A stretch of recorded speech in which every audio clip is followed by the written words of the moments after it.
Buenas tardes, hermanos. Hoy estamos de nuevo reunidos para juntos compartir la palabra del Señor y seguir edificándonos estos días de cuarentena con las Sagradas Escrituras.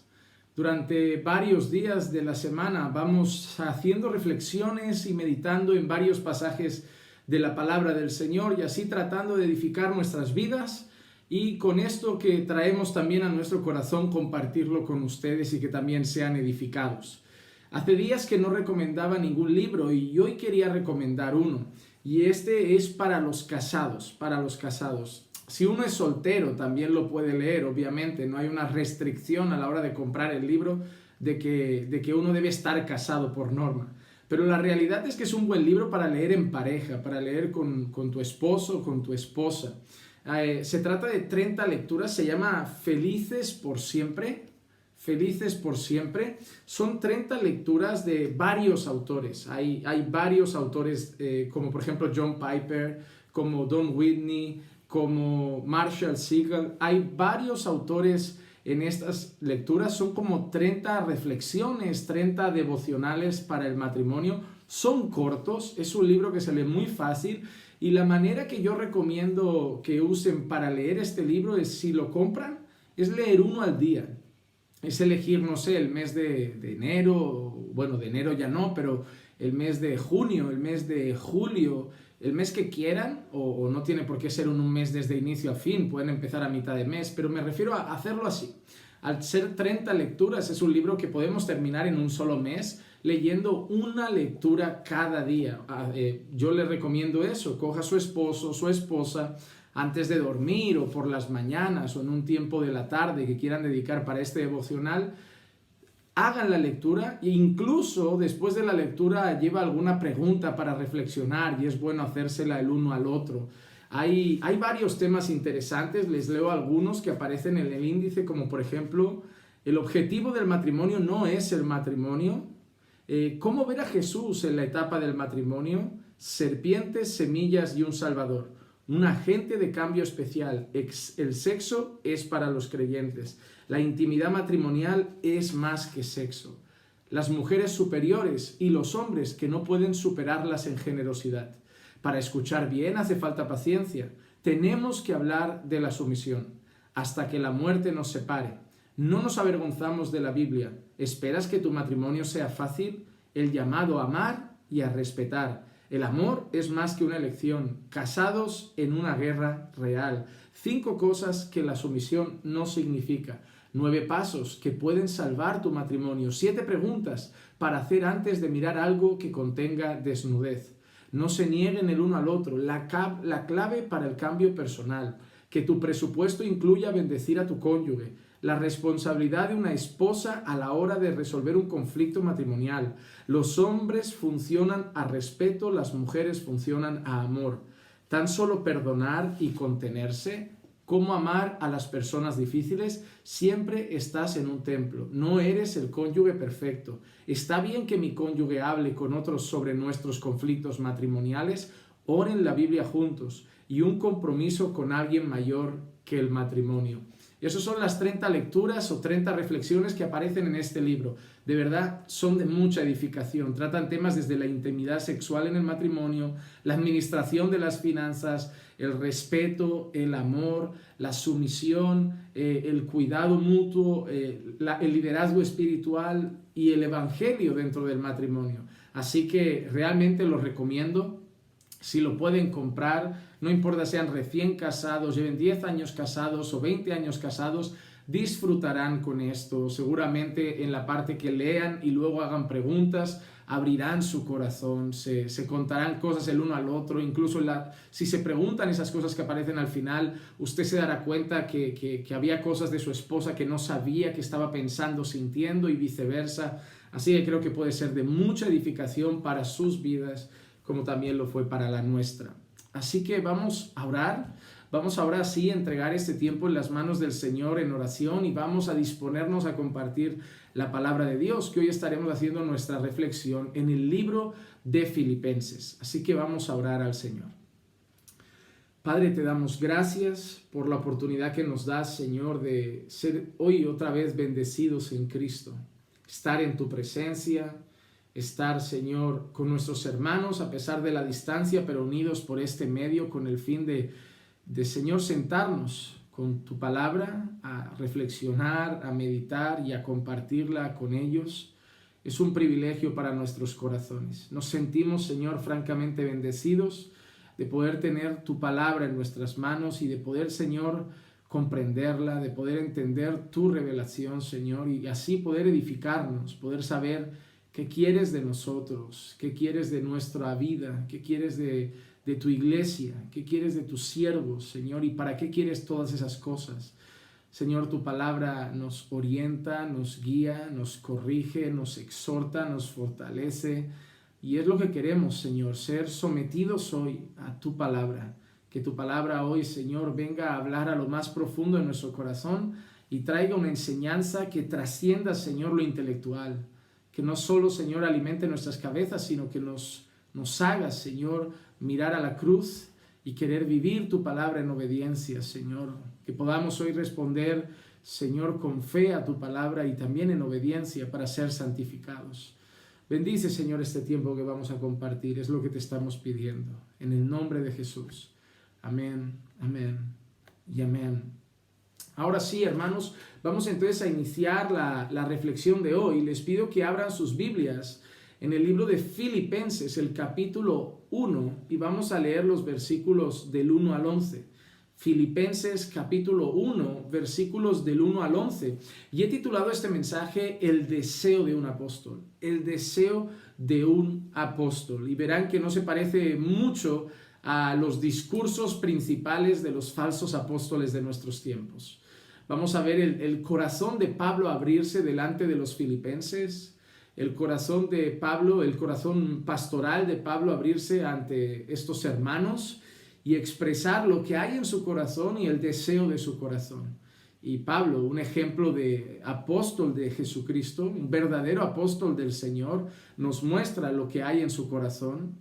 Nos muestra incluso esto que puede aplicar a la vida de cualquier siervo del Señor hoy, lo que debería haber en el corazón de todo ministro del Evangelio, sobre todo creo que de todo pastor de alguna iglesia local que esté cuidando parte del pueblo de Dios y pastoreando al pueblo del Señor. Así que vamos a hacer la lectura.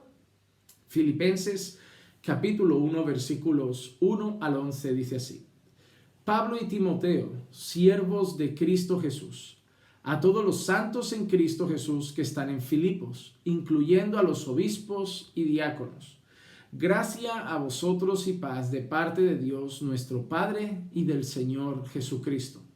Doy gracias a mi Dios siempre que me acuerdo de vosotros, orando siempre con gozo en cada una de mis oraciones por todos vosotros, por vuestra participación en el Evangelio desde el primer día hasta ahora, estando convencido precisamente de esto, que el que comenzó en vosotros la buena obra, la perfeccionará hasta el día de Cristo Jesús. Es justo que yo sienta esto acerca de vosotros, porque os llevo en el corazón, pues tanto en mis prisiones como en la defensa y confirmación del Evangelio, todos vosotros sois participantes conmigo de la gracia. Porque Dios me es testigo de cuánto os añoro a todos con el entrañable amor de Cristo Jesús. Y esto pido en oración, que vuestro amor abunde aún más y más en conocimiento verdadero y en todo discernimiento, a fin de que escojáis lo mejor, para que seáis puros e irreprensibles para el día de Cristo, llenos del fruto de justicia que es por medio de Jesucristo, para la gloria y alabanza de Dios. Que el Señor bendiga la exposición de su palabra en este tiempo. Nos encontramos con un apóstol Pablo preso, y es bueno saber esto. Es bueno saber que esta carta está escrita desde la prisión, y vemos que el corazón de este apóstol, el corazón de Pablo preso, no está preocupado en decir venir a rescatarme, no está preocupado en decir preparar un plan para librarme de las cadenas, no está preocupado en enviar una carta diciendo liberadme de la prisión, entrad en masa, matad a los soldados, matad a los guardianes y sacadme de aquí, sino que la preocupación de Pablo es una totalmente diferente. Pablo, dentro de la cárcel, no está preocupado consigo mismo, sino que está preocupado con los que están fuera.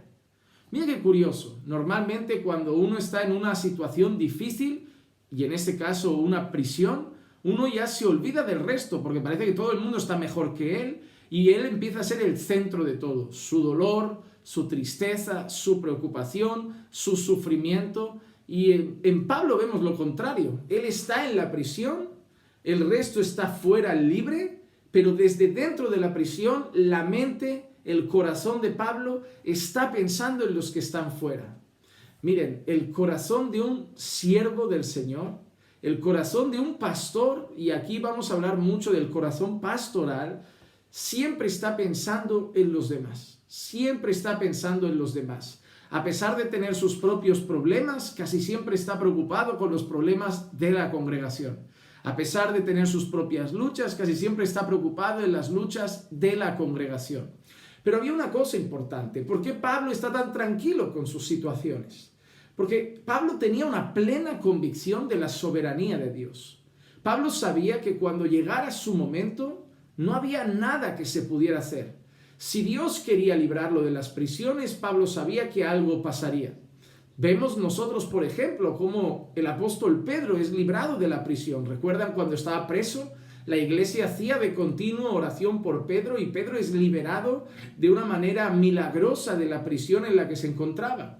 Dios es capaz de hacer esas cosas. Dios es capaz de solucionar nuestros problemas. Dios es capaz de solucionar nuestras luchas. Dios es capaz de arreglar nuestras peores circunstancias.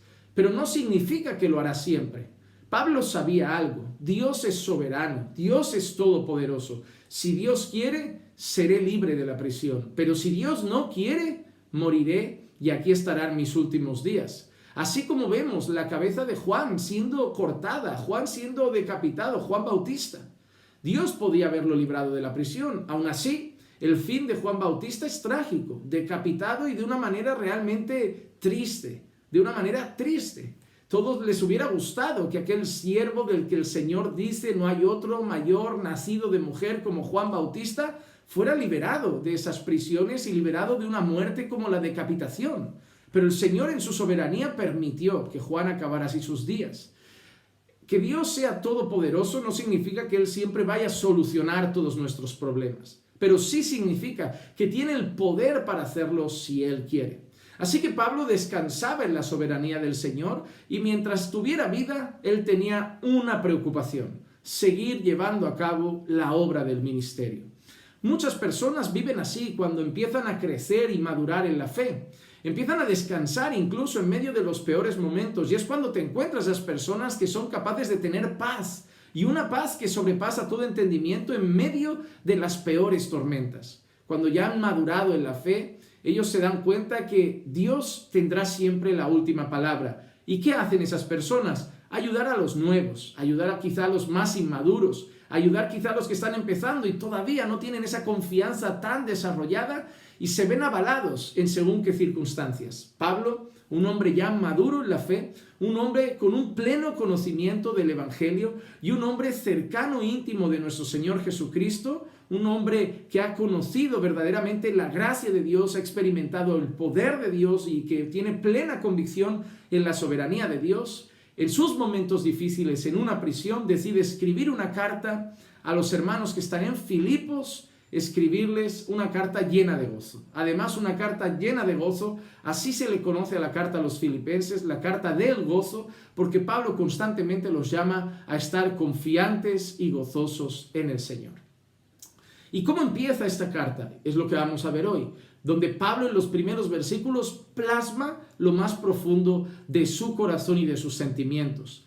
Empecemos con los dos primeros versículos, simplemente el saludo. Ahí vemos quién está, ahí vemos a quién se dirige. Dice: Pablo y Timoteo, siervos de Cristo Jesús. Pablo no está solo en ese momento. Pablo, en el momento en que la carta está siendo elaborada, Pablo está con Timoteo. Pablo está con Timoteo y se presentan como siervos de Cristo Jesús. La palabra siervos que aparece aquí es una palabra que hace referencia a doulos, la palabra esclavos de Cristo Jesús. Y es una palabra que el apóstol Pablo usa en varias ocasiones. El apóstol Pablo a lo largo de las cartas deja muy claro en sus palabras que él no es dueño de su propia vida, que en el momento que tuvo ese encuentro en el camino de Damasco con el Señor Jesucristo, su vida cambió completamente y ahora vivía para Cristo. Ahora Cristo vivía en Pablo. Entonces Pablo sabe algo, él ahora es simplemente un siervo, un doulos, un esclavo de Cristo. Un esclavo que ya no vive para su propia voluntad, sino para la voluntad de su Señor. Un esclavo que ya no vive para sus propios deseos, sino para los deseos de su Señor. Un esclavo que ya no vive para sus propios propósitos, sino para los propósitos de su Señor. Y así se presenta Pablo junto a Timoteo, como un esclavo de Cristo Jesús. Y ahora Pablo dice, ¿a quién va destinada la carta? A todos los santos en Cristo Jesús que están en Filipos. Yo recuerdo cuando conocí al Señor, aquí en España hay una tradición católica histórica muy fuerte. Y cuando yo conocí al Señor y empecé a caminar en mis primeros pasos con el Señor, había muchas personas que venían y me preguntaban, pero tú, ¿qué diferencia hay entre esa religión evangélica y la nuestra, la católica? Y me acuerdo que una de las primeras cosas que decía era que no adoramos a los santos, que no adoramos a la Virgen. No, y decía además esto, decía, no creemos en los santos. No creemos en los santos, creemos que la gente son solo hombres y mujeres, pero no creemos en los santos. Yo decía eso. Y recuerdo cuando empecé a conocer más las Escrituras, cómo la Biblia nos llama a los santos de Cristo. Y empecé a decirle a las personas algo distinto, decir, soy un santo del Señor, pero no adoro a los santos. No creo que los santos sean mediadores entre Dios y los hombres, ni que haya que venerarlos ni adorarlos. Pero los santos son reales. Según las Escrituras, todo aquel que ha creído en Cristo Jesús, todo aquel que pertenece al pueblo de Dios es un santo de Cristo. ¿A quién va destinada la carta? Dice Pablo, a los santos en Cristo Jesús que están en Filipos. Es decir, la carta va destinada a la iglesia que está en Filipos, a todos los creyentes que están en Filipos.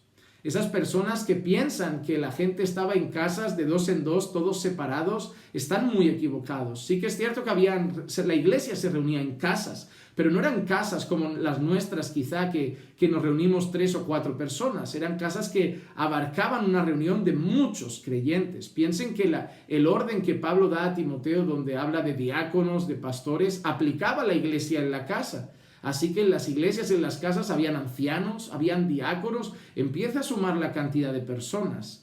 Entonces, eran grupos grandes de creyentes. Y Pablo dirige la carta a los creyentes que ahora están en Filipos. Y dice, incluyendo los obispos y los diáconos. Pablo incluye a todos, a los creyentes y a los dirigentes de la obra, a los que están al servicio más activo en la obra. En este caso, los 2 cargos principales que aparecen en la iglesia reflejados, a los obispos, refiriéndose a los pastores, y a los diáconos. Así que Pablo dirige la carta a los creyentes que están en Filipos, incluyendo ancianos, obispos, pastores y diáconos. Cuando alguien me pregunta los 2 oficios principales que aparecen en la iglesia, los 2 oficios principales que vemos en los registros de la iglesia suelen ser ancianos y diáconos. Si uno se da cuenta, cuando Pablo le dice a Timoteo los requisitos de oficios, habla de los requisitos de los ancianos, de los obispos, y habla de los requisitos de los diáconos, y de nada más. No habla de los requisitos de los maestros, no habla de los requisitos de los evangelistas, no habla de los requisitos de los misioneros, porque a nivel de iglesia local, los 2 oficios que más activos están ahí son ancianos y diáconos, y es lo que vemos en la Escritura. Hablo de oficios. Entonces, Pablo dirige la carta a los creyentes de Filipos, junto a los diáconos y ancianos que están allá, y les saluda, gracia a vosotros y paz, de parte de Dios nuestro Padre y del Señor Jesucristo. A mí me hace mucha gracia porque cuando yo me encuentro con muchos evangélicos, la mayoría, la manera de saludarse es Dios te bendiga, y no tengo nada en contra. Yo muchas veces cuando voy invitado a otras iglesias y saludan de esa manera, pues yo saludo de esa manera. Pero por ejemplo, si tú vienes caminando por fe, si tú vienes a la iglesia nuestra en Barcelona, te darás cuenta que la mayoría de personas te van a saludar diciéndote la paz del Señor, la paz del Señor.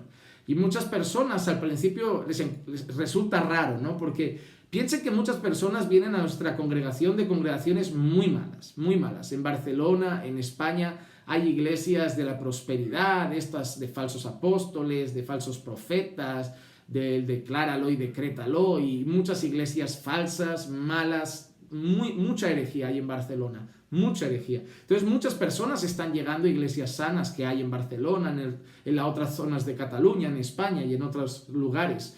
Entonces muchas personas vienen y se encuentran con una doctrina diferente a la que están acostumbrados a escuchar, con un tipo de alabanza y de culto diferente al que están acostumbrados a ver, y hasta con un saludo.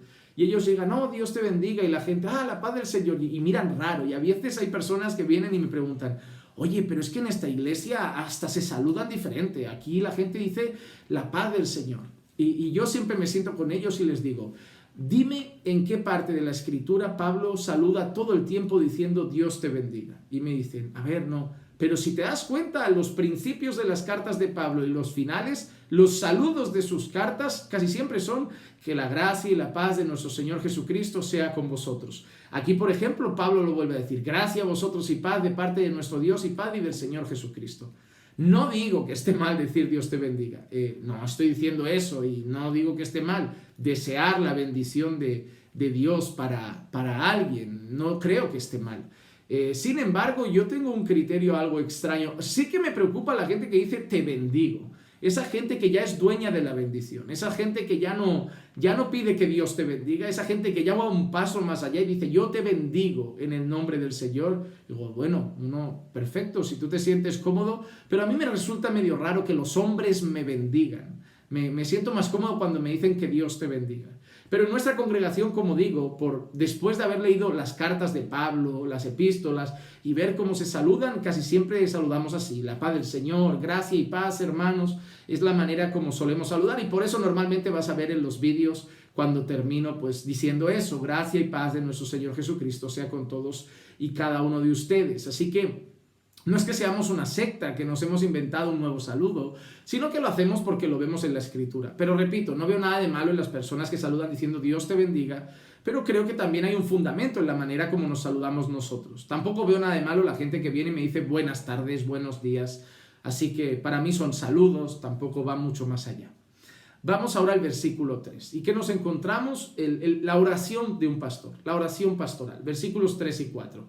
Doy gracias a mi Dios siempre que me acuerdo de vosotros, orando siempre con gozo en cada una de mis oraciones por todos vosotros. El apóstol Pablo ahora nos presenta no solo a quién se dirige, a los hermanos en Filipos, no solo los saluda, sino que da un detalle muy importante, que ora constantemente por ellos con acción de gracias a Dios. Pablo es agradecido a Dios por los creyentes, agradecido a Dios por la iglesia que está en Filipos, pero no es algo que Pablo hace solamente por los filipenses. Mira, por ejemplo, Efesios capítulo 1, versículos 15 y 16.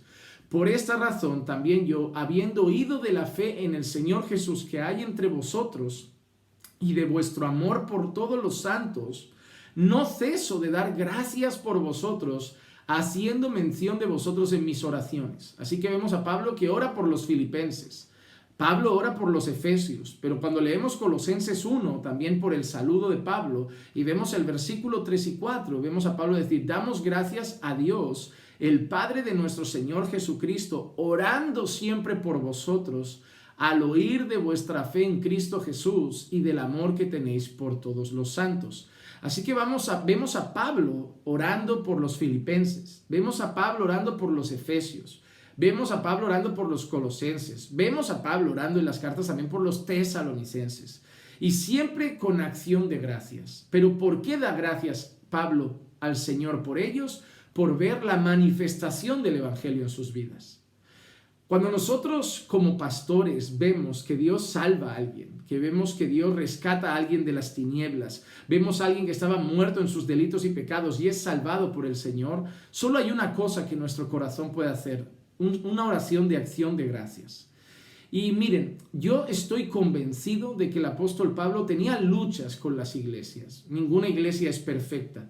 Cuando leemos las cartas vemos que hay problemas y que muchas veces el apóstol Pablo escribe para mediar en algunas situaciones, para corregir algunas situaciones, incluso manda a algunos discípulos algunas veces para que corrijan lo que dice él, lo deficiente. Así que hay problemas, pero eso no impide que el apóstol Pablo dé gracias por ellos. Hay una cosa que creo que marca la diferencia entre un pastor y alguien que no es llamado al ministerio. A veces yo me encuentro con pastores que están constantemente quejándose de la iglesia, constantemente quejándose de los hermanos que pastorean. Es que los hermanos son así, los hermanos son ingratos, los hermanos son tacaños. Pastores que ven que no hay mucha ofrenda y que no hay muchos recursos, que los hermanos son tacaños, son así. Pastores que son traicionados, hablan de ellos, es que son murmuradores, son chismosos, son esto, son aquello. Y yo me siento a veces con pastores que cuando le preguntas, hermano, ¿cómo va la obra? ¿Cómo van las cosas? ¿Cómo van? Siempre es, bueno, ya sabes, ¿no? Pues cómo son los hermanos, ¿no? ¿Qué te voy a decir a ti, Juan Manuel? Tú ya sabes cómo es la iglesia. Hay gente murmuradora, siempre hay que estar tirando de algunos que no quieren nada, sin compromiso, sin esfuerzo, chismosos, gente también ahí. Y siempre quejas, y siempre quejas, y siempre quejas. Yo a veces pienso, ¿será que piensan que ellos son lo único bueno que hay en la iglesia? ¿Será que ellos piensan como, yo soy tan buen miembro de una iglesia, qué pena que ahora soy pastor y lo que me ha mandado el Señor es tan malo? Miren, yo siempre le digo a todos, todas las cosas que pasan en su iglesia, en cuanto a personas, a cosas personales y de carácter, seguramente pasa en todas. En las iglesias hay gente generosa y hay gente tacaña.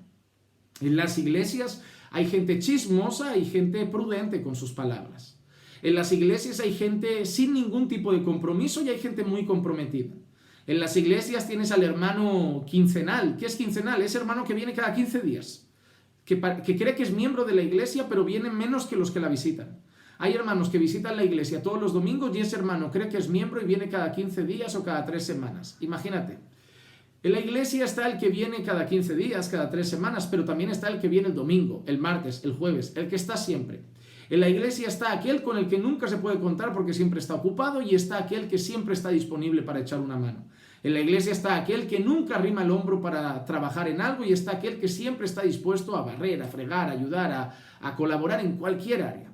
En la iglesia está la mujer prudente y está la mujer insensata. En la iglesia está el hombre machista y está el hombre que ha entendido lo que es un marido de verdad bíblico, sin ningún tipo de machismo en su corazón. En la iglesia está la mujer que es sumisa y la mujer feminista. En la iglesia está el hombre traicionero y el hombre leal. En la iglesia está el activo y está el perezoso. Y todos esos congregando juntos. ¿Y a quién hay que pastorear? Pues los pastoreamos a todos. Así que cuando hablas de iglesia te das cuenta que las mismas cosas están en todas. ¿Por qué? Porque primeramente la iglesia tiene un grupo de pecadores que han sido redimidos por el Señor. Son pecadores redimidos por el Señor que han entrado en una cosa que se llama santificación progresiva. Están siendo transformados por el Señor. Pero ¿qué pasa? Que cada uno es cambiado por el Señor a un ritmo. Hay personas que llevan un mes, hay personas que llevan un año y hay personas que llevan 10 años. Y cada uno con un nivel de santificación diferente, un nivel de madurez diferente. Y todos juntos. Y hay que aprender a convivir. ¿Por qué creen ustedes que en la palabra de Dios hay versículos que dicen, por ejemplo, soportaos los unos a los otros? Porque creen que Pablo habla en Romanos de que el que es fuerte en la fe, cuide al débil en la fe. Porque Pablo sabe que hay situaciones en la iglesia que requieren que nos soportemos. Y cuando uno habla de soportar, uno se hace referencia a cuando algo es molesto y tiene que respirar y contar hasta 10 y responder a eso en amor, en humildad y en mansedumbre, con dominio propio, con templanza. También cuando Pablo habla de fuertes y débiles en la fe, habla de que están juntos. Y sabemos que hay gente débil en la fe, hay gente fuerte en la fe, y todos congregamos en un mismo lugar. Así que siempre hay problemas. Pero cuando un pastor está siempre quejándose de sus hermanos, de las personas que pastorea, yo me cuestionaría el llamado al ministerio. Porque, por ejemplo, Pablo tenía problemas con la iglesia y no los vemos reclamar constantemente. Sí, llama la atención de lo que está mal, lo corrige, porque un pastor lo debe hacer directamente con su congregación, pero no ir detrás siempre hablando mal de su congregación a otros pastores.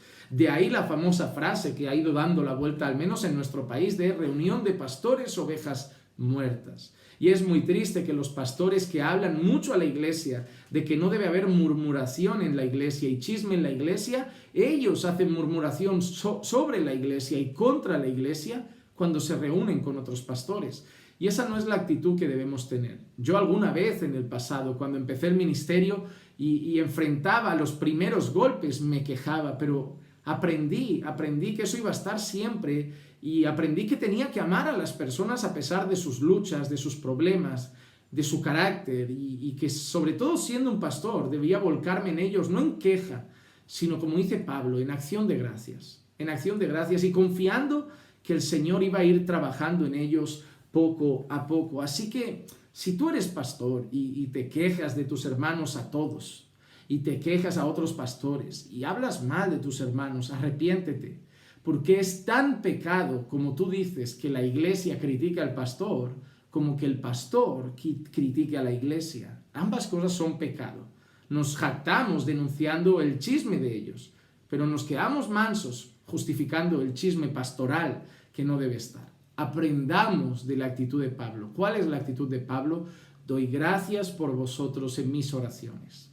Un pastor verdaderamente llamado por el Señor ama las almas a pesar de las dificultades y da gracias por ellos. ¿Dónde?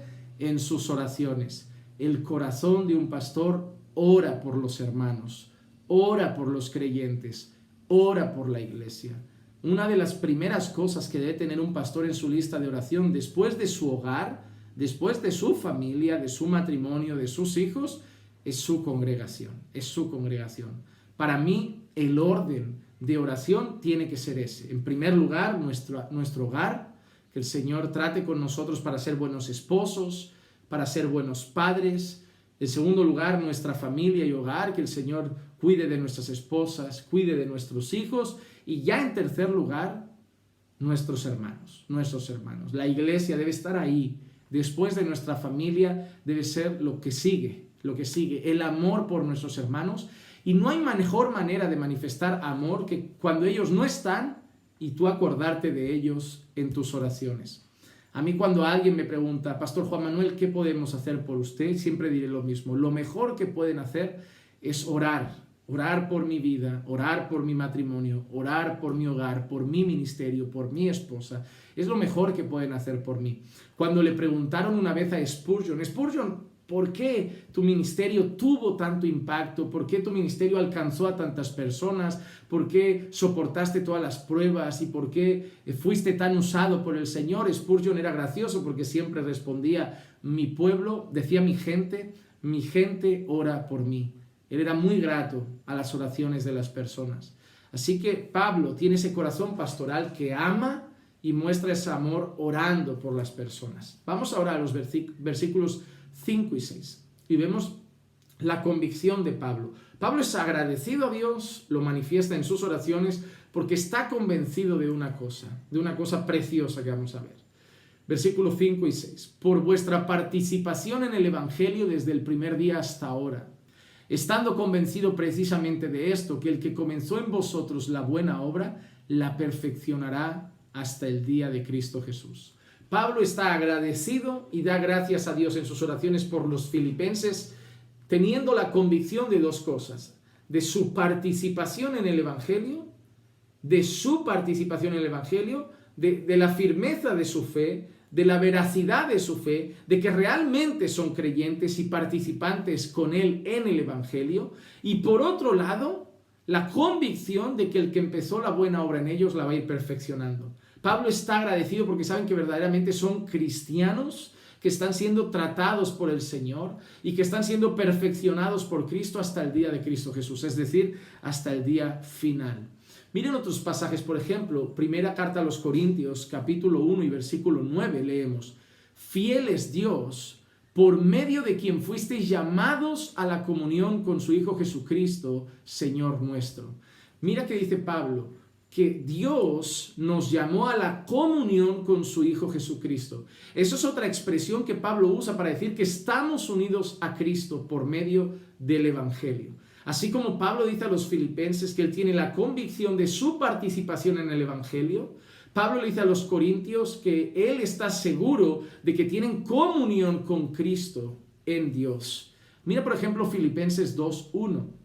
Por tanto, si hay algún estímulo en Cristo, si hay algún consuelo de amor y si hay alguna comunión del Espíritu, si hay algún afecto y compasión, Pablo sabe que la esencia de la fe de los filipenses está en Cristo, que la esencia de la vida cristiana de los filipenses está en Cristo, que la esencia del crecimiento y la perfección en la vida de los filipenses está en Cristo. Por eso en el capítulo 2 empieza a decir, si hay algún estímulo en Cristo, en Cristo. El estímulo que hay en los creyentes para seguir firmes es Cristo. El estímulo que hay en los creyentes para ir santificándose es Cristo. El estímulo que hay en los creyentes para seguir creciendo en la fe es Cristo. Y Pablo tiene seguridad de eso y por eso lo dice. En el segundo capítulo lo vemos. Si hay algún estímulo en Cristo.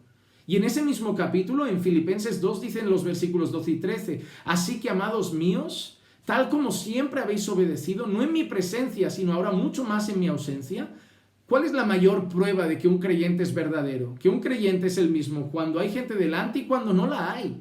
Pablo se ha enterado y es consciente de que los creyentes de Filipos son igual de obedientes delante de Pablo a cuando Pablo no está. A diferencia de muchos, ¿verdad? Que son una persona delante del pastor y otra persona cuando el pastor no está. Hay personas que cuando el pastor está son uno. Y cuando el pastor no está, son otro. Pero Pablo dice algo precioso de los filipenses. Tengo la convicción de vuestra obediencia, tanto en mi presencia como mucho más ahora en mi ausencia. ¿Y qué le sigue diciendo? Ocupaos en vuestra salvación con temor y temblor. Ocupaos en vuestra salvación con temor y temblor. Cuidad ese tesoro que os han dado. Guardad ese tesoro que os han dado. Mimad ese tesoro que os han dado. Pero ¿qué ha dicho al principio del capítulo 2? Que ese estímulo para hacer eso, para cuidarlo, está en Cristo. ¿Quién nos lleva a seguir santificándonos? Cristo. ¿Quién nos lleva a seguir cuidando esa salvación con temor y temblor? Cristo. No nuestros propios deseos humanos, sino Cristo en nosotros nos mantiene firmes. Cristo en nosotros nos hace seguir santificándonos. Cristo en nosotros nos ayuda en la lucha con el pecado. ¿Y por qué vemos eso? Porque Pablo les acaba de decir, cuidad vuestra salvación, ocupaos en vuestra salvación con temor y temblor. Pero ¿qué dice justo después? Porque Dios obra en vosotros tanto el querer como el hacer para su beneplácito. ¿Cómo ha empezado en el versículo 1? Si hay algún estímulo en Cristo. Luego les dice que cuidad, ocupaos de vuestra salvación con temor y temblor. ¿Y qué dice? Que es Dios el que obra en ellos el querer como el hacer. Es decir, lo que estimula al creyente a seguir santificándose es Cristo. Y Pablo dice que el que guarden y se ocupen de su salvación con temor y temblor es porque Dios pone en ellos el querer y el hacer. ¿Quién hace que nosotros estemos santificándonos? ¿Quién nos mantiene en los caminos? ¿Quién nos mantiene firmes? ¿Nuestra propia fuerza? ¿Nuestra santidad personal? ¿Nuestro propio ingenio? ¿Nuestra fuerza de voluntad? Cristo en nosotros. Cristo en nosotros. Por eso cuando lleguemos a la meta, cuando lleguemos al final de la carrera, no diremos, yo me lo he ganado, yo lo he conseguido, yo he trabajado duro. Cuando lleguemos a la meta diremos, gloria a Cristo, porque Él nos estimulaba, Él nos mantenía firmes, Él nos guardaba. Y Pablo es grato y tiene la convicción de que ellos están en Cristo y que Cristo está perfeccionando la obra en ellos. Y no solo eso, sino que Pablo, mira qué seguridad tiene. Si sois verdaderamente creyentes, y Pablo dice, yo doy testimonio de que sois participantes del Evangelio, yo doy testimonio de que sois creyentes. Pablo dice, entonces puedo dar testimonio de otra cosa, de que el que comenzó la buena obra en vosotros la va a perfeccionar hasta el día de Cristo, hasta el final. Entonces Pablo da una seguridad preciosa. Como yo sé que sois creyentes, sé que Cristo os va a perfeccionar hasta el final. Pastor, ¿cuál es la prueba de que realmente sois salvo? El que vas a seguir siendo perfeccionado hasta el final. Si abandonas los caminos, no eras salvo, porque significa que el Señor no ha ido perfeccionando la obra. Porque Pablo tiene una seguridad, el que empieza la obra la llevará hasta el final. Él os dará el estímulo, Él os sostendrá. Y esa es la seguridad del apóstol Pablo en la vida de los creyentes. Y es nuestra seguridad también, nuestro crecimiento progresivo en santidad y nuestra permanencia en los caminos del Señor hasta que muramos o hasta que el Señor venga a buscar a su pueblo. Mira, por ejemplo, segunda carta a los Tesalonicenses, capítulo 2 y versículo 13. Pero nosotros siempre tenemos que dar gracias a Dios por vosotros. Ahí de nuevo Pablo mostrando ese corazón agradecido por los creyentes, en este caso los creyentes de Tesalónica. Dice, hermanos amados por el Señor, porque Dios os ha escogido desde el principio. ¿Desde cuándo los ha escogido el Señor? Desde el principio. No voy a entrar en este asunto, hay personas que no les gustan estas expresiones, pero Pablo las repite muchas veces. Pablo dice que los ha escogido desde el principio, hay otros textos que dicen que los ha escogido desde antes de la fundación del mundo. Así que Dios ha escogido a los creyentes a los que se dirige, se está dirigiendo a los creyentes de Tesalónica, por los que das gracias, y Pablo está agradecido porque Dios los ha escogido desde el principio para que sean salvos, para salvación mediante la santificación por el Espíritu y la fe en la verdad. ¿Cuál es la muestra de que el Señor os ha escogido para salvación? La santificación por el Espíritu. Mira qué maravilloso lo que dice Pablo. Yo doy gracias a Dios por vosotros, está hablando a los creyentes de Tesalónica, de que Dios os ha escogido desde el principio para salvación por medio de la santificación del Espíritu. La obra santificadora del Espíritu va unida a la vida de aquel que ha sido escogido por Dios para ser salvo. Es imposible decir que soy salvo y no experimentar la obra santificadora del Espíritu. Tanto la santificación posicional, el momento en que el Espíritu me arranca de las tinieblas y me lleva a la luz, el momento en que el Espíritu me separa directamente para la gloria de Dios, para la vida en Cristo, así como la obra santificadora progresiva del Espíritu en la vida de los creyentes. La marca número 1 de un creyente es la santidad. Es la santidad. La santidad nos salva. La santidad es la marca de los que han sido salvos por Cristo. Porque si dijéramos que somos salvos por vivir en santidad, diríamos que la salvación es por obras y nos podríamos gloriar de ella diciendo que yo he vivido en santidad y yo por eso soy salvo. Me he ganado la salvación. Pero sabemos que la santidad es el resultado de que Dios me haya salvado. Entonces la salvación es por gracia mediante la fe para buenas obras. La santidad es el resultado, no la fuente de la salvación.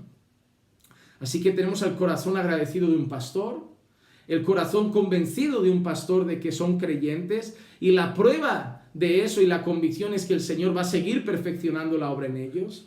Y ahora vemos la marca del amor de un pastor, la muestra del amor de un pastor en los versículos 7 y 8, versículos 7 y 8. Es justo que yo sienta esto acerca de todos vosotros. Pablo dice, es justo, es normal que yo sienta esto acerca de vosotros. Es normal que yo me sienta agradecido por vuestra vida. Es normal que yo me sienta agradecido a Dios por vuestra fe. Es normal que yo me sienta agradecido a Dios por vosotros. Pablo dice, es justo que yo sienta esto acerca de todos vosotros. Y ahora dice, ¿por qué? Porque os llevo en el corazón. Oh, hermano, qué expresión bonita. Esta expresión debe estar en un pastor. Esta expresión debe estar en un pastor. Os llevo en el corazón. No os llevo en el bolsillo. No os llevo en mi lista de membresía. No os llevo en mi agenda. No os llevo en mi lista de oración solamente. ¿Dónde estáis? Os llevo en mi corazón.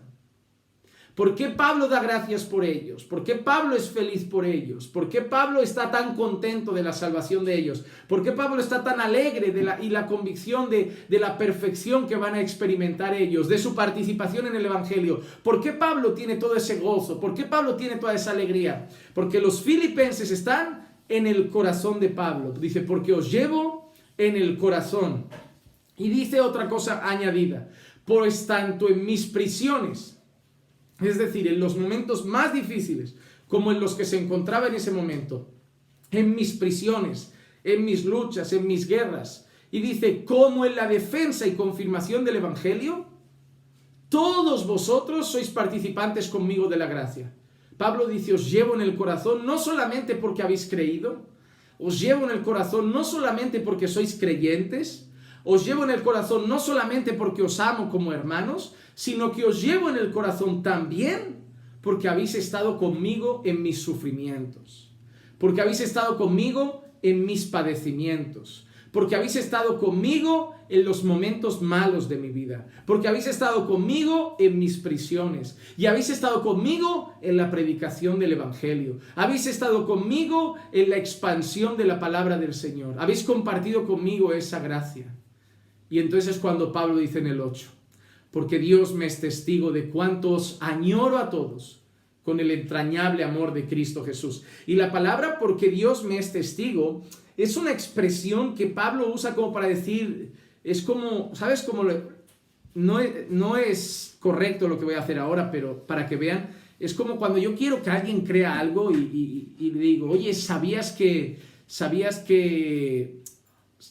acabo de comprar una casa? ¿En serio? Te lo juro. ¿Sabías que soy pastor de una iglesia? De verdad, te lo juro. ¿Sabes cuando hacíamos? No es correcto ir haciendo esos juramentos en vano. Cuando hacíamos esto, ¿qué queríamos decir con eso? Te lo juro, te lo prometo. Era como reafirmar lo que decíamos, ¿no? Es como, si no me crees de lo que te digo, yo te doy mi palabra, yo te lo juro, yo te lo prometo. Es para añadir un énfasis de respaldo a lo que estamos diciendo. No sé si se entiende lo que quiero decir. Porque cuando Pablo dice, Dios me es testigo, es como si Pablo me dijera, yo os estoy diciendo todo esto y vosotros diríais, Pablo, esas son tus palabras. Queda muy bonito en tu carta, Pablo, pero ¿será que eso es verdad? ¿Será que sientes eso? ¿Será que nos amas de esa forma? Y Pablo dice, Dios me es testigo. Es como que Pablo reafirma lo que está diciendo, como diciendo, si no me creéis, que sepáis que lo estoy diciendo delante de Dios. Y delante de Dios, Pablo está diciendo, yo delante de Dios no puedo mentir. Dios sabe que yo no miento. Así que Pablo está como con esa expresión reafirmando lo que está expresando, como diciéndoles, os prometo que os amo, os lo juro. Os digo de verdad, os doy mi palabra. Dios es testigo de que os amo, de que oro por vosotros, de que os llevo en el corazón. Dice, Dios me es testigo de cuánto os añoro a todos con el entrañable amor de Cristo Jesús. Y no los ama en cualquier forma y de cualquier manera y con cualquier amor. Los ama en el amor de Cristo. Y ese es el mejor de todos. Así que vemos a Pablo diciendo, os llevo en el corazón. Os llevo en el corazón. Y hermanos, eso es algo bonito. Mira, por ejemplo, esta expresión me gusta. En 1 de Timoteo, capítulo 1 y versículo 5, dice, pero el propósito de nuestra instrucción es el amor nacido de un corazón puro, de una buena conciencia y de una fe sincera. Pablo siempre apunta al corazón en todo lo que hace. El amor del corazón, la instrucción nacida de un amor nacido en un corazón puro. Pablo sabe la importancia que juega el corazón en la vida del creyente y Pablo sabe la importancia que juega el corazón en la vida de cualquier ministro del Señor.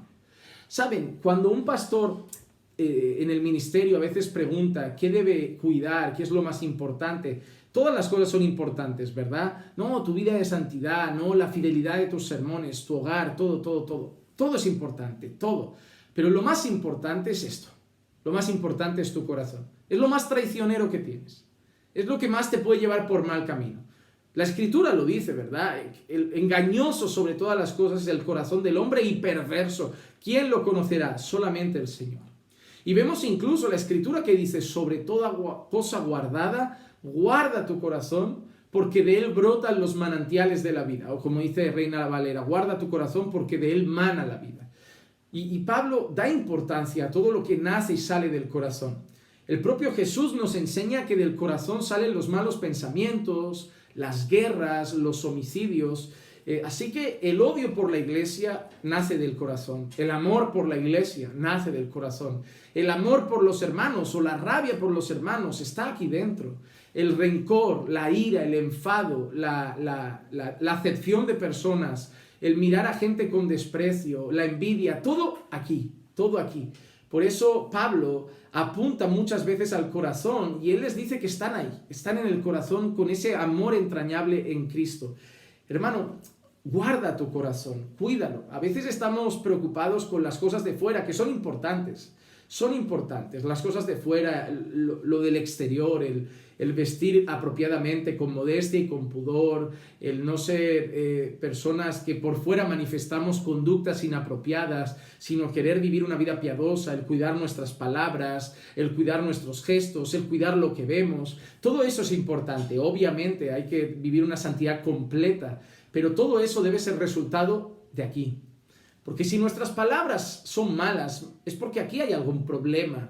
Si nuestros ojos van detrás de cosas inadecuadas, es porque el deseo está aquí dentro. Si sentimos envidia o rabia por alguna persona, el problema está aquí dentro.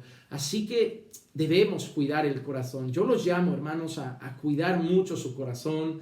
Cada vez que haya un mal pensamiento, un mal sentimiento, un mal deseo, una mala intención, rápidamente llevarlo a los pies del Señor, a los pies del Señor. Y Pablo les ha dicho que los lleva en el corazón porque han sido participantes de las prisiones, participantes de la proclamación del Evangelio, así que han sido participantes de la vida de Pablo en la obra del Señor.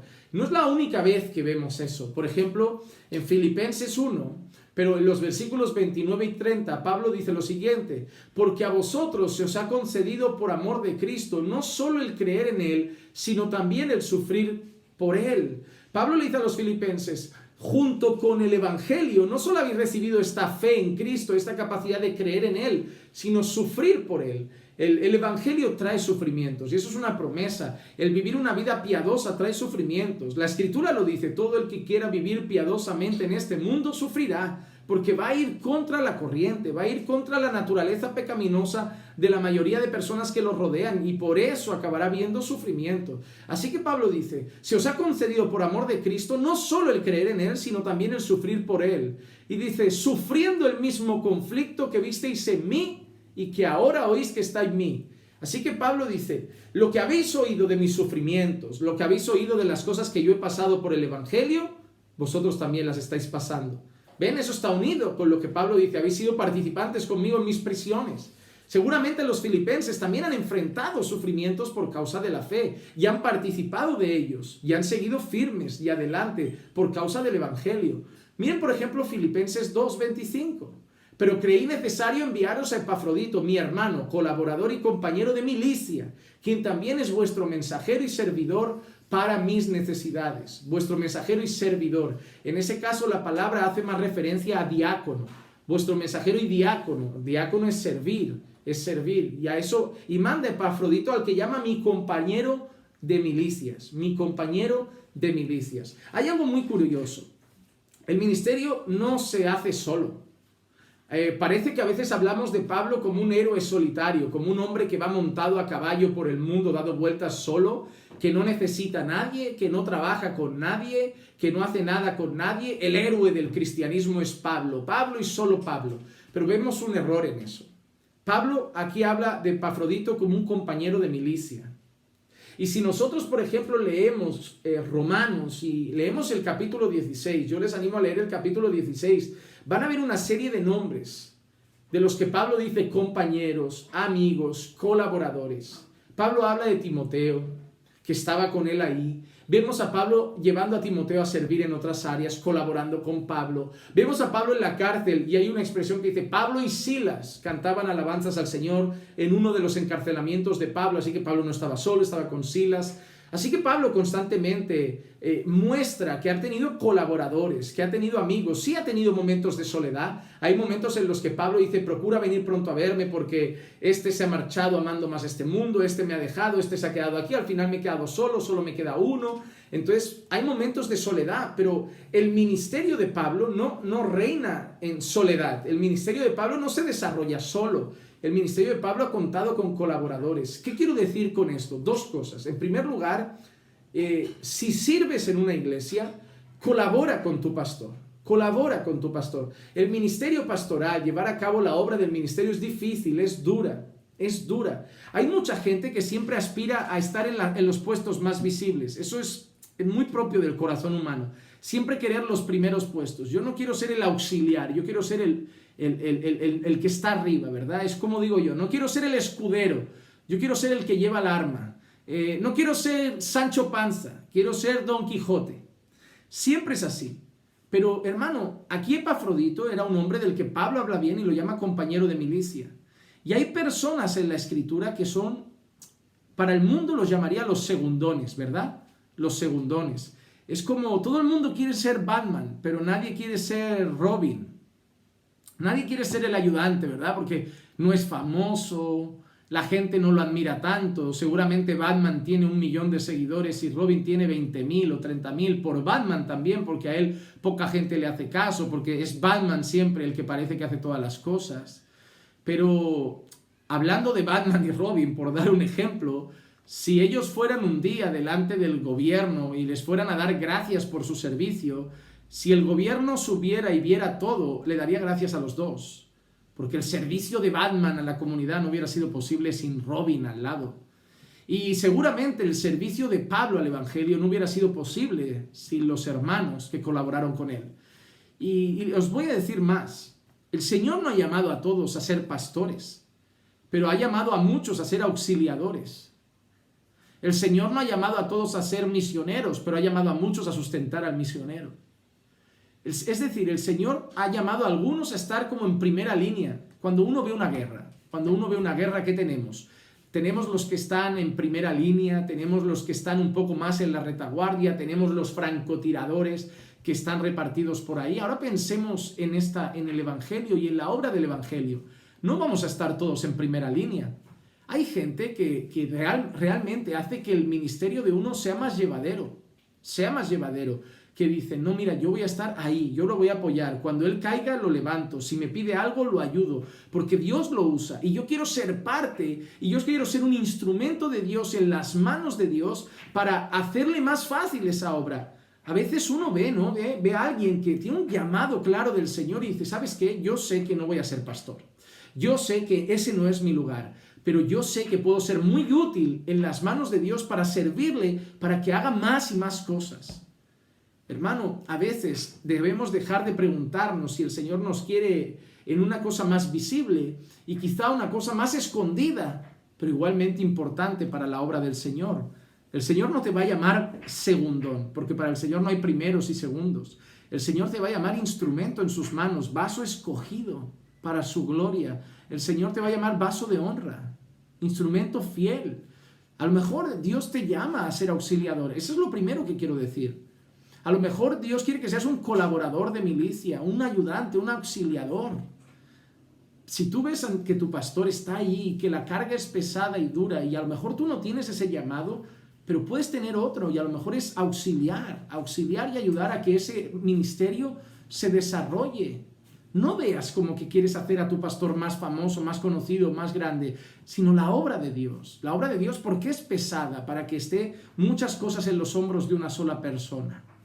Y ahí llego al segundo punto. Pastores, no sean acaparadores de ministerio. No sean acaparadores de ministerio, como si fueran los únicos que pueden hacer algo, como si fuéramos los únicos que podemos desarrollar algo, como si Dios nos necesitara a nosotros y solo a nosotros, porque sin nosotros el Evangelio no avanza. No, deleguen, preparen personas, preparen colaboradores, capaciten gente y deleguen tarea. El Evangelio es algo que debe llevar todo el mundo. La obra del Señor no la hacemos nosotros, no es nuestro ministerio, nuestra obra, nuestra iglesia. La iglesia somos todos y la obra la hacemos todos y el ministerio debe ser una obra que hacemos en conjunto con otras personas.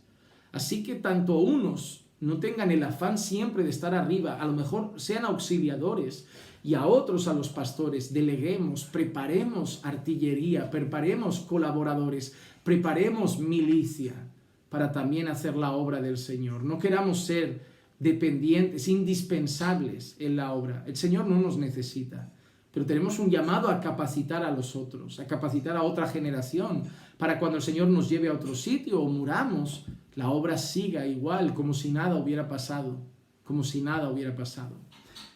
Vamos al versículo 9 y vemos el deseo del apóstol, Y se van a dar cuenta que el deseo del apóstol no es que tengas éxito en las finanzas, que tengas éxito económico, que tengas éxito empresarial, que seas grande, que seas poderoso, que tengas dinero, que Dios te multiplique, siembra 100, que Dios te dé 1000. No, eso lo vemos en los falsos apóstoles de hoy. Pero mira el deseo del apóstol Pablo, versículo 9, y esto pido en oración. Ahí vemos el amor que tenía, el agradecimiento por ellos, todo lo que ha mostrado. Y Pablo dice, y esto pido en oración. Este es mi deseo, que vuestro amor abunde aún más y más en conocimiento verdadero y en todo discernimiento. El primer deseo de Pablo es que el amor abunde más y más. Ha visto que son creyentes. ha visto que el Señor está en ellos, ha visto que son participantes de sus prisiones, participantes en el Evangelio, en la expansión del Evangelio, son creyentes, dan buen fruto, pero Pablo quiere más. Pablo quiere más. Pablo dice que vuestro amor abunde más, que vuestro amor abunde más. Hermano, no debemos ser conformistas. No debemos conformarnos con ver 4 cambios en las personas o ver que alguien ya es creyente y quedarnos como si nada. Hay que desear más en nosotros y en los demás. El deseo de que la gente abunde más y más para las cosas del Señor. Mira, por ejemplo, la primera carta de Pablo a los Corintios, capítulo 15, versículo 58. Por tanto, mis amados hermanos, estad firmes, constantes, abundando siempre en la obra del Señor, sabiendo que vuestro trabajo en el Señor no es en vano. Firmeza, constancia y abundancia. Abundancia. Hay gente que no hace nada para el Señor. Mira, yo te digo algo. Si no haces nada, empieza a hacer algo. Y si haces algo, puedes hacer más. Eso es lo que te quiero decir. Eso es mi desafío para ti hoy. ¿Eres creyente? ¿Qué estás haciendo para el Señor? Nada. Empieza a hacer algo. Empieza a ser útil en las manos del Señor. Empieza a abundar en la obra del Señor. Como dice Pablo, abundando en la obra del Señor. Empieza a ser útil en la obra del Evangelio. Ah, pastor, yo ya hago algo. Haz más. Siempre se puede más. Hermano, ¿saben qué? A mí no me gusta el sentimiento conformista con las cosas del Señor. Mira, la gente siempre quiere trabajar más para tener más dinero, para tener una casa mayor, para tener un coche mejor, para tener más ropa, un mejor móvil. Tengo el iPhone 8, ahora quiero el 9, ahora el 10, el 10S, el 11, el 12, el 13, la Play 1, la Play 2, la Play 3, la Play 4, la Play 5, la Play 6. Quiero más, quiero mejor. En todo lo material, más. En todo lo financiero, más. En todo lo vano y pasajero, más. En la vida de oración, yo oro 10 minutillos. No, yo ya he leído un poquito la Biblia hoy, he hecho mis 15 minutos devocional. Ahí no quieren más. Ahí no quieren más. En lo eterno, conformismo. En las cosas del Señor, conformismo. En las cosas del Señor, con poquito basta. En el mundo, más. Jugar más a fútbol, más. Echar un partido, 2. Jugar un rato a la Play, 2 horas. Ver una serie, 2 series. Ver una película, ver 4. Cosas del Señor, media horita. No. Si no estás haciendo nada para el Señor, haz algo. Y si estás haciendo algo, haz más. Hermano, yo te digo algo. Que seamos conformistas para las cosas que no tenemos que estar ansiando más. Que seamos agradecidos con la casa que tenemos, agradecidos con el coche que tenemos, agradecidos con el trabajo que tenemos. Y si Dios nos da más, gloria a Dios, pero no hay que afanarse por eso. Pero hermano, en las cosas del Señor, que abundemos más y más, dice Pablo, abundar más y más. Y que dice que abundemos en ese amor, en un verdadero conocimiento, El deseo de Pablo es que crezcan en conocimiento. Colosenses 1:9. Por esta razón también nosotros, desde el día que lo supimos, no hemos cesado de orar por vosotros y de rogar que seáis llenos del conocimiento de su voluntad y en toda sabiduría y comprensión espiritual. ¿Sabes por qué los falsos apóstoles de hoy no quieren que abundes en la obra del Señor y en conocimiento? Porque si empiezas a buscar mucho al Señor, te darás cuenta que son falsos, te darás cuenta de sus herejías, te darás cuenta de los errores. Ellos prefieren que sigas pensando solo en cosas materiales, en cosas mundanas y pasajeras de esta tierra que para nada aprovechan en la eternidad. Porque como ellos digan, hermanos, empecemos a estudiar la Biblia, a entender la Biblia, a leer la Biblia, saben que vas a decir, ya, pero apóstol, es que, entonces esto no cuadra, apóstol. Esto que hacemos no está en la Biblia, apóstol. Esto que hacemos no está, y usted no está en la Biblia, apóstol. Ya, entonces, ¿sabes qué? Mejor todo lo que pise la planta de tu pie será tuyo. Declara eso tuyo en el nombre del Señor. Profetiza que eso es tuyo en el nombre del Señor. Créete mis cuentos, créete mis cantos de sirena. No busques sana doctrina. Tú ve detrás de mis fábulas y de mis historias. Porque cuanto más ignorante seas, mejor para mí. Cuanto más ignorante seas, mejor para mí. Cuanto más ignorante, más me beneficia al evangelio de la prosperidad en el que yo prospero. Cuanto más burro seas tú, más rico soy yo. Cuanto más borreguito seas tú, más rico soy yo. Tú no leas, tú sígueme. Tú sigue al buen pastor, que realmente es un lobo vestido de piel de cordero. Así que el deseo de Pablo es la abundancia en el amor, la abundancia en la obra del Señor, la abundancia en el conocimiento de Dios. En el conocimiento de Dios, en el conocimiento de la palabra de Dios, en el conocimiento de la voluntad de Dios. ¿Y qué vemos? ¿Por qué Pablo quiere que abunden en amor? ¿Y por qué Pablo quiere que abunden en el conocimiento verdadero? Por lo que lleva eso. ¿A qué lleva conocer más al Señor? ¿A qué lleva amar más al Señor? Versículo 10. A fin de escoger lo mejor. Cuando tú conoces al Señor, cuando tú amas al Señor, tus decisiones cambian y escoges lo mejor. A fin de que escojáis lo mejor. Cuando tú conoces a Dios, escogerás lo mejor. Cuando tú amas a Dios, escogerás lo mejor. ¿Y qué hará eso? Que tomes tus buenas decisiones, que escojas la mejor parte siempre, para que seáis puros e irreprensibles para el día de Cristo. Escoger lo mejor. Mira, hasta en los pensamientos de los filipenses, Pablo se involucra. Filipenses 4, 8, 9. Por lo demás, hermanos, todo lo verdadero, todo lo digno, todo lo justo, todo lo puro, todo lo amable, todo lo honorable, si hay alguna virtud o algo que merece elogio, en eso pensad, en eso meditad. Lo que también habéis aprendido y oído y visto en mí, eso practicad. Y el Dios de paz estará con vosotros. Pensad en estas cosas, en lo bueno, y practicad estas cosas, lo que os he enseñado y lo que os he mostrado con mi ejemplo. Escoged la mejor parte. Es lo que Pablo dice. Quiero que abundéis en amor y abundéis en conocimiento para que sepáis escoger en qué pensar, para que sepáis escoger cómo vivir. Y eso os llamará a ser puros e irreprensibles. En los requisitos de Pablo a los ancianos, a los obispos, a los pastores, 1 de Timoteo 3, el versículo 1 y el principio del 2, dice, palabra fiel es esta, si alguno aspira al cargo de obispo, buena obra desea hacer, un obispo debe ser, pues, irreprochable. Cuando Pablo dice puro, irreprensible, es la palabra irreprochable, es lo mismo que irreprensible. Apunta a no tener nada que se le pueda echar en cara. Mira que dice Mateo 5:48, por tanto, sed vosotros perfectos, como vuestro Padre que está en los cielos es perfecto. Sed vosotros perfectos, como vuestro Padre que está en los cielos es perfecto. A mí hay gente que me dice, pero nadie es perfecto, Dios no quiere gente perfecta. No. Jesús dijo, sed perfectos como vuestro Padre es perfecto. Pablo dice de los pastores que sean irreprensibles o irreprochables, que no se les pueda apuntar con el dedo y decir, ¿y eso qué? ¿Y eso qué? ¿Y eso de tu vida? ¿Y eso de tu casa? ¿Y eso de tu trabajo? ¿Y eso de tus finanzas? ¿Y eso qué? Y Pablo quiere que abunden en amor y que abunden en conocimiento para que los creyentes también sean irreprensibles y puros. Así que no hay nadie perfecto, no hay nadie perfecto, solo Cristo.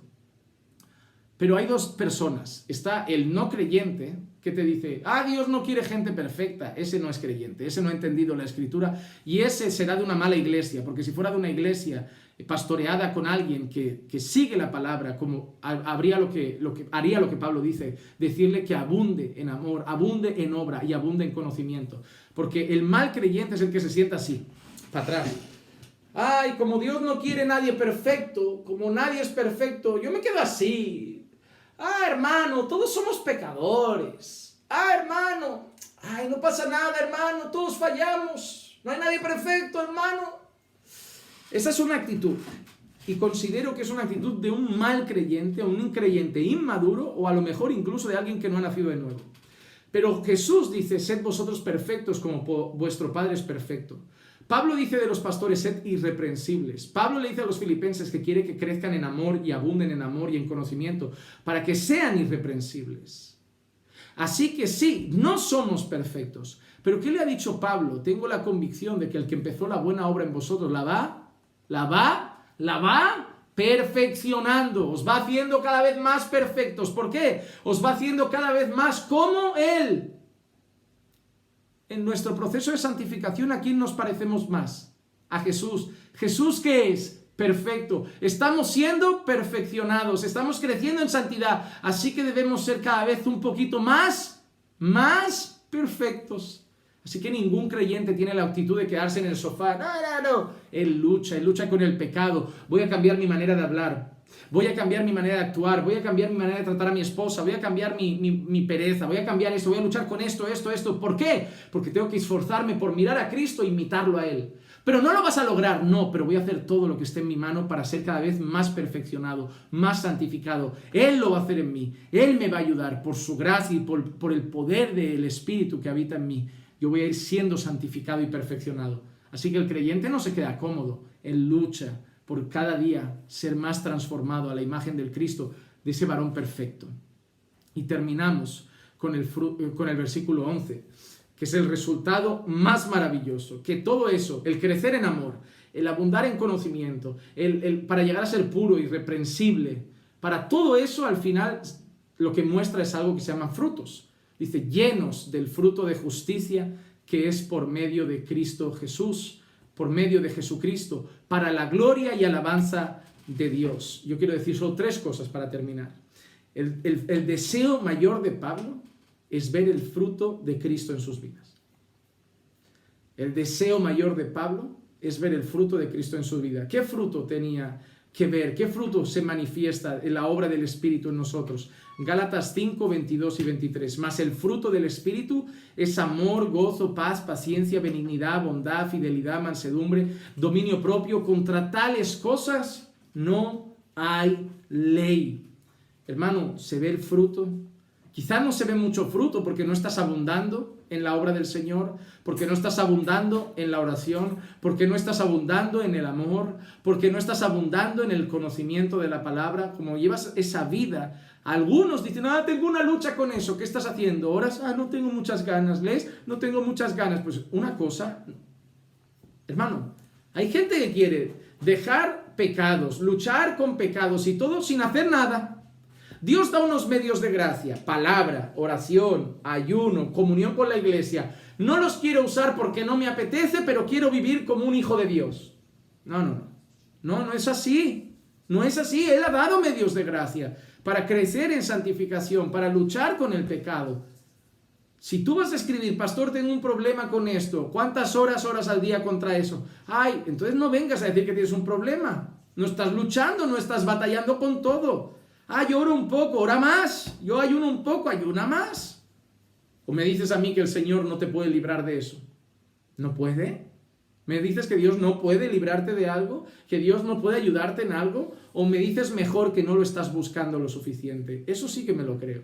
No creo que Dios no pueda. Creo que tú no estás buscando a Dios para que lo haga. Eso sí lo creo. Sí lo creo. Pero mira lo que dice, llenos del fruto de justicia que es por medio de Cristo. El fruto es por medio de Cristo. La santificación es por medio de Cristo. La abundancia es por medio de Cristo. Porque ¿qué ha dicho Pablo todo el rato? Que el estímulo está en Cristo. Que Él pone el querer y el hacer, como Pablo dice luego, más adelante a los filipenses. Porque sabe Pablo que el fruto es por medio de Cristo. Porque Pablo sabe lo que mismo Jesús dijo. Juan 15:5. Yo soy la vid, vosotros los sarmientos. El que permanece en mí y yo en él, este da mucho fruto. Si no estás dando mucho fruto, puede ser que no estés en Cristo. El que permanece en mí y yo en él, da mucho fruto. Porque separados de mí, nada podéis hacer. Cuando alguien dice, no consigo, es verdad, tú no. No lo consigo, tú no. Es en Cristo que se vence la batalla contra el pecado. Es en Cristo que crecemos en santidad. Es en Cristo. Porque Pablo sabe que el fruto de la justicia es por medio de Jesucristo. Y el fin de todo, ¿cuál es? Para la gloria y alabanza de Dios. Pablo da gracias a Dios por los filipenses, por su amor, por su participación en los padecimientos, en el Evangelio, los lleva en el corazón y ora para que abunden en amor, en conocimiento de verdad, para que sean puros, irreprensibles y den fruto. ¿Para qué? Para la gloria de Dios. Para la gloria de Dios. Primera carta a los Corintios 10:31. Entonces ya sea que comáis, que bebáis o que hagáis cualquier otra cosa, hacedlo todo para la gloria de Dios. Así que, ¿cuál es el deseo del apóstol Pablo? El deseo del apóstol Pablo es que crezcan en amor, sí y no. El deseo del apóstol Pablo es que crezcan en santidad, sí y no. El deseo del apóstol Pablo es que crezcan en santificación, sí y no. El deseo del apóstol Pablo es que crezcan en frutos, sí y no. ¿Cómo que sí y no? Pablo sí quiere que crezcan en amor, Pablo sí quiere que crezcan en conocimiento, Pablo sí quiere que den frutos de justicia, Pablo sí quiere que abunden para que sean puros y irreprensibles. Pablo quiere todo eso y desea todo eso. Pero el fin principal, ¿cuál es? ¿Qué ha dicho al final? Todo esto para la gloria y alabanza de Dios. El deseo del apóstol Pablo es que Dios sea glorificado. Hermano, el deseo de un matrimonio es que Dios sea glorificado a través del matrimonio, que Dios sea glorificado a través de la familia. El deseo de un pastor es que Dios sea glorificado a través de un ministerio pastoral. el deseo de un creyente es que Dios sea glorificado. La meta de todo lo que hacemos, el deseo de nuestro corazón debe ser todo, pero con uno sobre todas las cosas: la gloria de Dios. Quiero que os améis para la gloria de Dios. Quiero que haya más unidad en la iglesia para la gloria de Dios. Quiero que crezcáis en santidad para la gloria de Dios. Quiero que prediques con fidelidad para la gloria de Dios. Quiero que hagas esto para la gloria de Dios. Quiero que tengas mejor vida de oración para la gloria de Dios, para la gloria de Dios, para la gloria de Dios. ¿Cuál fue la meta principal de la cruz del Calvario? Rescatar a los pecadores, salvar a los perdidos. No, la principal meta fue satisfacer la justicia de Dios. Satisfacer la justicia de Dios. Jesús lo decía: mi comida es hacer la voluntad del que me envió. Hay un momento en que llega la cruz que Jesús dice: Padre, glorifica a tu Hijo para que éste te glorifique. Padre, ha llegado la hora de darte la gloria. Ha llegado la hora de satisfacer tu santa ira. Ha llegado la hora de satisfacer tu santa justicia. Ha llegado la hora de darte la gloria con mi vida y con mi muerte y con mi resurrección. Ha llegado la hora de darte la gloria. La meta principal del Hijo fue darle la gloria al Padre. ¿Y cuál será el deseo del Padre? Que al final toda esa gloria vaya al Hijo, para que un día toda rodilla se doble y toda lengua confiese que Jesús es el Señor, que Jesús es el Señor. Espero y deseo, hermanos, que abracen a Cristo, porque sin Él no hay estímulo, sin Él no hay querer y hacer, sin Él no hay fruto.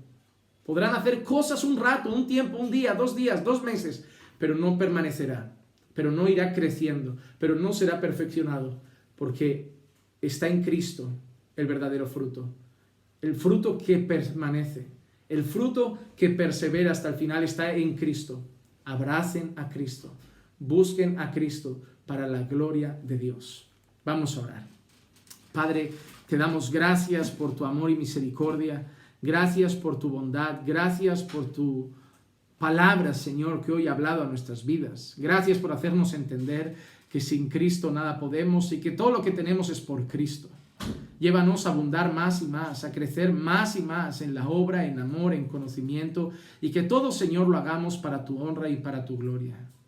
Edifica a aquellos que escuchen esta palabra, edifica a aquellos que escuchen este mensaje. Habla a sus corazones, Señor, te lo pido, en el nombre de Jesús. Amén, amén y amén. Hermanos, hasta aquí el mensaje de la palabra de Dios. Espero que haya sido edificante para ustedes. Si así lo ha sido, compártanlo. Y si no se han suscrito todavía a este canal, suscríbanse para que le lleguen las notificaciones de todos los estudios y mensajes que vamos subiendo. Que la gracia y la paz de nuestro Señor Jesucristo sea con todos y cada uno de ustedes siempre. Y recuerden que los amamos en el Señor.